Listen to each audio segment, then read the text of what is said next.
اس وقت میں جو بات کرنا چاہتا ہوں، آخری عشرے میں اللہ تعالیٰ نے غریب لوگوں کے لیے، پورے رمضان میں ہے یہ، کوئی آخری عشرے میں لوگ عام طور پہ یہ صدقہ فطر جس کو ہم کہتے ہیں، یہ ہماری زبانوں میں فطرانہ کہتے ہیں، یہ روزوں کی زکوٰۃ۔ بہتر تو یہ ہے کہ یہ پہلے ہی 10 دن میں دی جائے، باقی عید سے پہلے پہلے دی جا سکتی۔ یہ اللہ نے اپنے غریب بندوں کے لیے،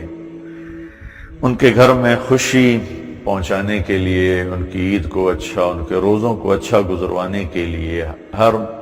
مسلمان مالدار پر روزے کا صدقہ رکھا ہے۔ بہت معمولی سا ہے، عام طور پر علماء بتاتے بھی ہیں، اخباروں میں بھی آتا ہے کہ 2 سیر گندم، 2 سیر گندم آج کے لحاظ سے غالباً کوئی 100 روپے کی بنتی ہے، تو یا اس سے کم و بیش ہوگی، اتنا ہی ہے۔ اگر یہ دے دیا جائے تو حکم پورا ہو جاتا، لیکن میں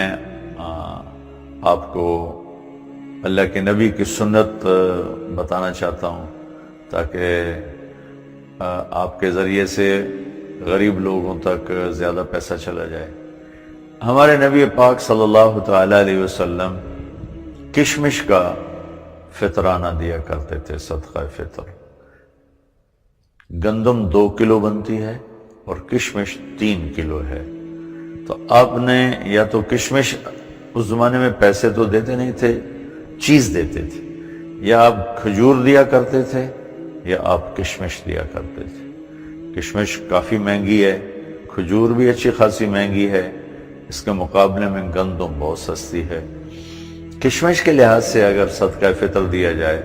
تو میرے خیال میں ایک آدمی کا 1000 سے اوپر بنتا ہے، یا کم از کم 1000 بنتا ہے اچھی کشمش، اور کھجور کے حساب سے دیا جائے تو وہ بھی کم از کم 300-400 بن جاتا ہے کسی اچھی کھجور۔ مجھے بھاؤ معلوم نہیں، آپ بازار میں معلوم کر کے اس کے مطابق ادا کریں۔ اور گندم کے لحاظ سے بھی کوئی دینا چاہے تو ہو جاتا ہے، لیکن بہتر یہ ہے، آپ سب کی خدمت میں گزارش ہے کہ آپ صدقہ فطر فطرانہ کشمش کے حساب سے دیں۔ 3 کلو کشمش کا ریٹ معلوم فرمائیں اور اس کا حساب لگا کر گھر کے جتنے افراد ہیں، اس میں زکوٰۃ تو بالغ پر ہوتی ہے، صدقہ پھر چھوٹے بچہ کا بھی ہوتا ہے، جو 1 دن پہلے پیدا ہوا ہے اس کا بھی ہوتا ہے۔ اگر گھر کے 4 افراد ہیں اور 1000 روپیہ کشمش کا ریٹ ہے، 3 کلو تو 4000 روپے ہو گیا۔ گندم کے لحاظ سے دیں گے تو 400 روپیہ ہے، کھجور کے لحاظ سے دیں گے تو اس کے بیچ میں کوئی رقم بن جائے گی۔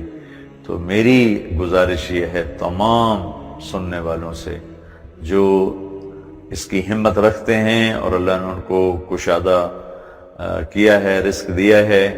وہ اچھی کشمش بازار سے معلوم کر کے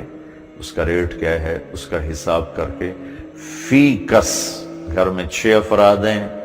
4 ہیں، 8 ہیں، 10 ہیں، افراد سے مراد ہیں خامن، بیوی، بچے،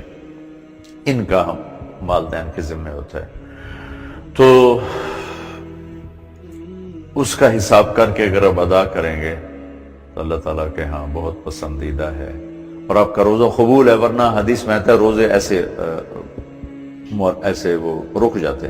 آسمان پر نہیں جاتے۔ اللہ تعالیٰ کو غریبوں کی ہمدردی، غریبوں کی دلداری اتنی پسند ہے کہ اگر ہم یہ ادا نہیں کرتے تو ہمارے روزے بھی اوپر نہیں جاتے۔ حالانکہ آج کل ہم گرمی کے روزے رکھ رہے ہیں، 16 گھنٹے کا روزہ رکھ رہے ہیں، اگر ہم نے یہ اللہ کے بندوں تک ان کا حصہ نہ پہنچایا تو ہمارے روزے اوپر ہی نہیں جائیں گے۔ کہ کسی غریب کے دل کو خوش کرنا کتنا قیمتی ہے کہ اگر یہ نہ کیا تو روزے جیسا عمل اوپر نہیں جا رہا۔